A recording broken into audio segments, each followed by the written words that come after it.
habrá luz, en nosotros habrá seguridad.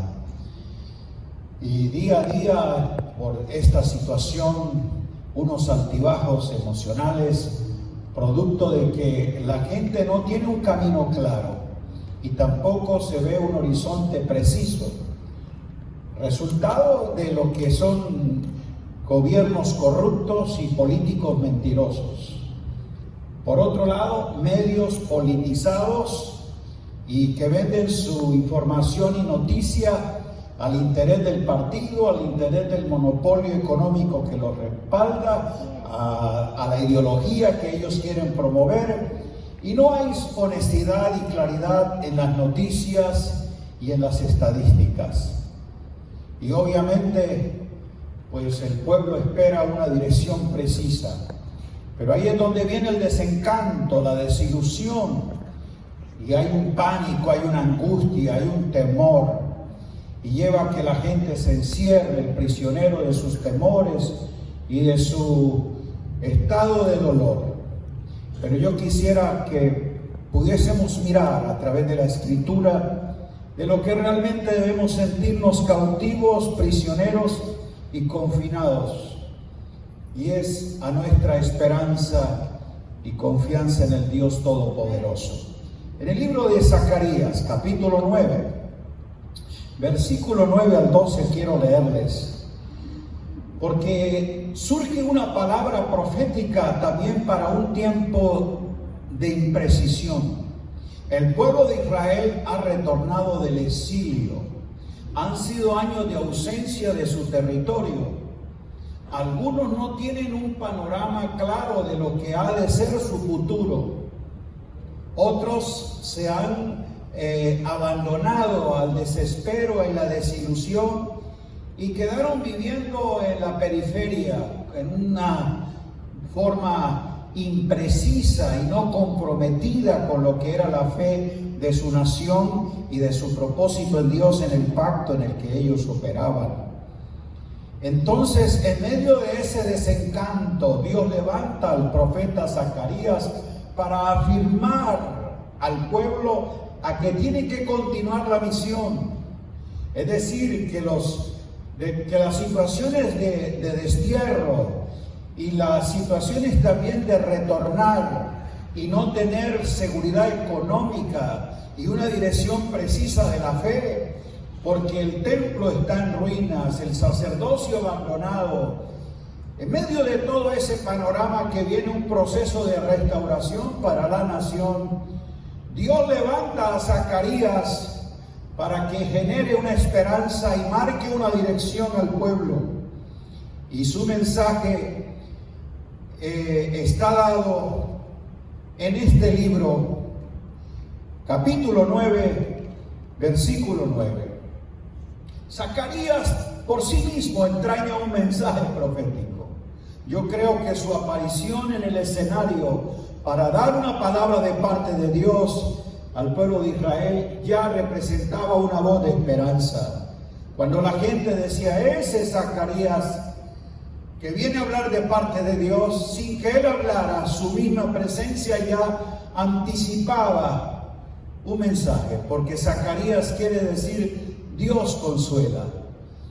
La presencia nuestra por la identidad en Cristo ya por sí mismo genera esperanza.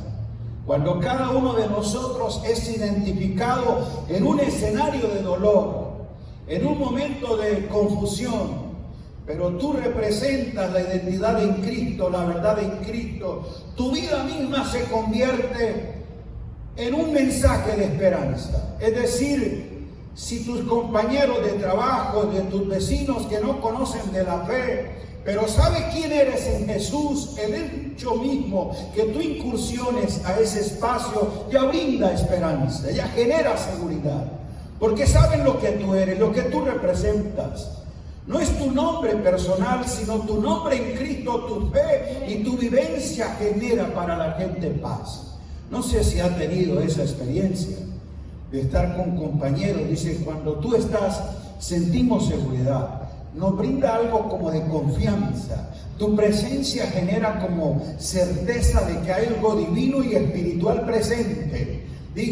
soy representación de la gracia de Dios. Yo creo entonces que cuando Zacarías salía para declarar la palabra, la gente al verle ya su mismo nombre identificaba de que había esperanza, de que había consuelo, porque Dios lo había enviado para traer una palabra. Y de hecho, en tanto, este es uno de los libros proféticos y que tienen que ver una connotación muy mesiánica. En el capítulo 9, solo esa porción, él anticipa la llegada, la venida del Mesías como un camino de dirección, como el enfoque que ellos tienen que saber que su presente está definido porque su futuro está garantizado. ¿Y por qué? No por un programa político, no por una cuestión religiosa, sino por la presencia y la realidad del Mesías. Y él dice: alégrate mucho, hija de Sión, da voces de júbilo a ese pueblo que no tiene una razón de canto ni tampoco una celebración de victoria. Él le dice: he aquí tu rey. Diga rey. Aleluya. El ver al rey nos dice que el reino ha llegado y que el reino es realidad y que esa es la dimensión en la que operamos. Zacarías profetiza de que vendrá a ti y le presenta justo y salvador, humilde y cabalgando sobre un asno. Y ahí dice que por la sangre del pacto ella será salva, porque Dios ha sacado los presos de la cisterna en que no hay agua. Y aquí el verso 12 es el que quiero tomar. Volveos a la fortaleza, oh prisioneros de esperanza. Hoy, diga hoy, hoy, también os anuncio que os restauraré el doble. ¿Cómo sentiría en su espíritu ese pueblo que está en medio de la incertidumbre, de la angustia y la falta de claridad, que esta presencia y llegada del Rey trayendo justicia, salvación, y que Él viene para traer restitución, es lo que nos da esperanza? Para Israel fue la esperanza con la que estaban convencidos de que vendría, pero para nosotros es la plena certeza de que vino y reina para siempre. Yo creo que este mensaje para nosotros, más que esperanza, es una firme seguridad y determinación de que así es, porque Zacarías profetizó lo que había de venir, pero nosotros hemos recibido lo revelado en quien vino. Diga, una esperanza mayor. Por eso hoy, en medio de todas estas noticias de angustia, de incertidumbre, en vez de hacer lo que muchos hacen, encerrarse y estar en sus mentes y corazones prisioneros del dolor, del temor, de la angustia, nosotros somos los que tenemos esperanza. Esperanza que no avergüenza, como lo dijo Pablo, porque no estamos prisioneros de las circunstancias, sino, como dijo Pablo, somos prisioneros de Cristo, de ese que reina y en el cual estamos seguros de que en Él hay salvación, hay restitución y hemos recibido todo. Basado precisamente en esto que era proféticamente anunciado, yo quisiera mostrarles cómo a través de la revelación de los apóstoles hay un cumplimiento profético de lo que Zacarías declaró. El vocablo esperanza que usa Zacarías allí es tikvat, y la idea es como de una cuerda que viene de arriba y que al aferrarse se obtiene un resultado que se espera. Esa es la idea de esperanza, o ese vocablo indica eso, de algo a lo que tú te aferras, pero con la seguridad de que obtienes resultados. Diga, viene de arriba. entonces la esperanza que se origina en el que Zacarías dijo, vendrá Rey, Salvador y justo. Para ellos era la cuerda de la que se agarraban y sabían que iban a tener un resultado seguro. Para Israel fue esperanza. Para nosotros, dice Pablo y el libro de Hebreos, plena certidumbre de nuestra fe. Porque más que una cuerda que viene de arriba, nosotros estamos parados en un cimiento inconmovible, en una roca eterna, donde tenemos certeza de que ha venido para cumplirlo todo. Diga amén. Cristo es el cumplimiento de todo lo profetizado. Y así lo revelan los apóstoles en sus epístolas. Y yo quisiera en esta mañana tomar solo un capítulo, capítulo 15 de la carta a los Romanos. Y en esta exposición que Pablo ha hablado acerca del plan de Dios y todo lo que el Señor ha hecho desde la creación misma y cómo ese Salvador justo que ha traído para nosotros esperanza y consolación, el apóstol lo presenta a la iglesia de Roma de una manera muy particular. Recuerden, también eran creyentes en una etapa crítica de la historia de la iglesia. Es a los creyentes en Roma, capital de un imperio dominante, donde había una persecución a muerte por causa de la fe, y vivían con condiciones de destierro, de a veces de ser expatriados y dispersos. Y a esos creyentes que están en medio de la persecución, de situaciones también muy críticas, porque recuerde que las conmociones de la guerra, lo que fue el asunto del destierro y de la esclavitud, sumado a ello a una hambruna mundial que vino en el tiempo de Claudio. Así que hay unas situaciones también muy sombrías en lo que es la historia humana.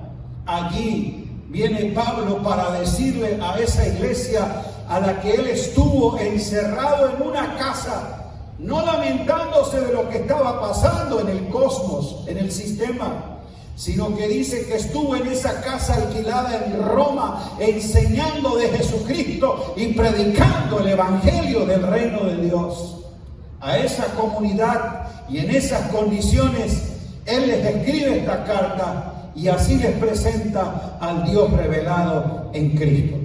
Permítame ir contigo allí al libro de Romanos capítulo 15. Y quiero hablarle de tres aspectos solo, como Pablo lo anuncia. Diga, el Dios de la paciencia y la consolación. Romanos 15:5 dice, el Dios de la paciencia y de la consolación os dé entre vosotros un mismo sentir según Cristo Jesús. Este es el resultado, para que unánimes a una voz glorifiquéis al Dios y Padre de nuestro Señor Jesucristo. La primera identificación que él hace acerca del carácter, de la naturaleza en la que Dios actúa y de forma soberana está teniendo dominio de todos los asuntos de la vida, es que nosotros podamos conocerle. Y note usted que esos no son nombres ni títulos, sino son identificaciones claras con las que nosotros mantenemos la comunión y la dependencia del Dios conocido. Ese Dios que es el de la paciencia y la consolación. ¿Y por qué es necesario verle así? Paciencia no es que es un Dios pasivo, indiferente a lo que a mí me pasa.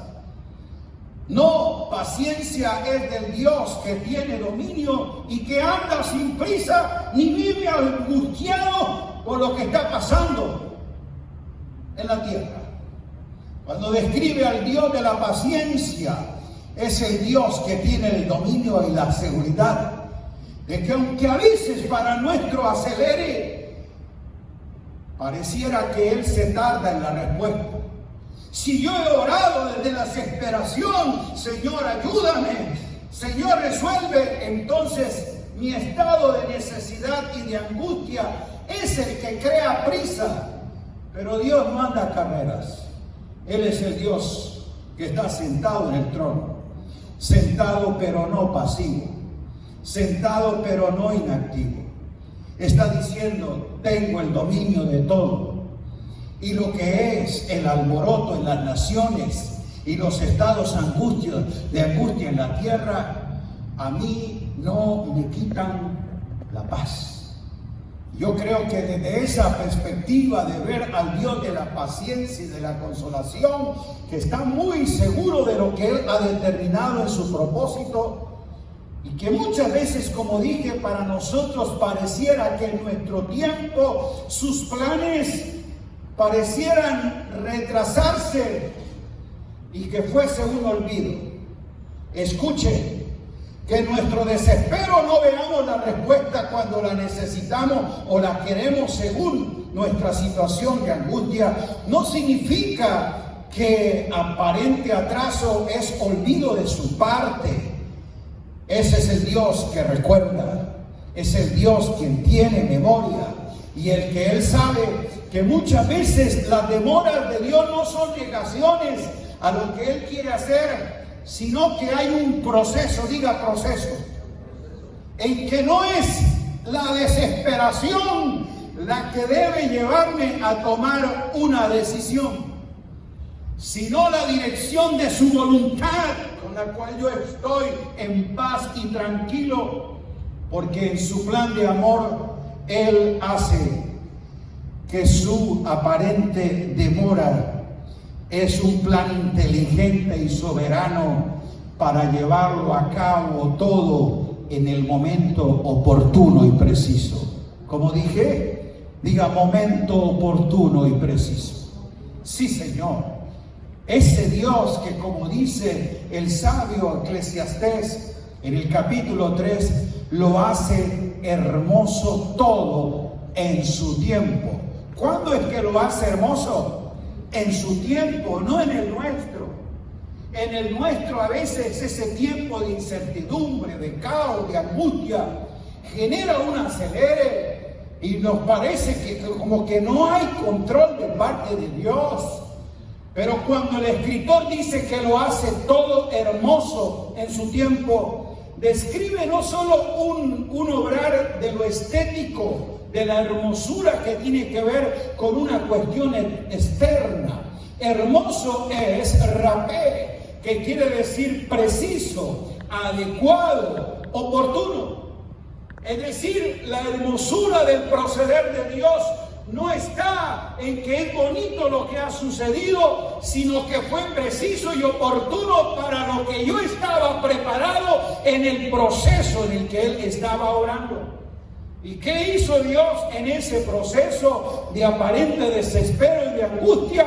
Como dice Pablo, estaba forjando en mí carácter, desarrollo de lo que es su naturaleza, porque en mi espíritu, que Él había sembrado un fruto, ese proceso era lo que estaba haciendo que germinara, porque la Escritura dice que la tribulación produce paciencia y que la prueba produce esperanza. Diga, produce.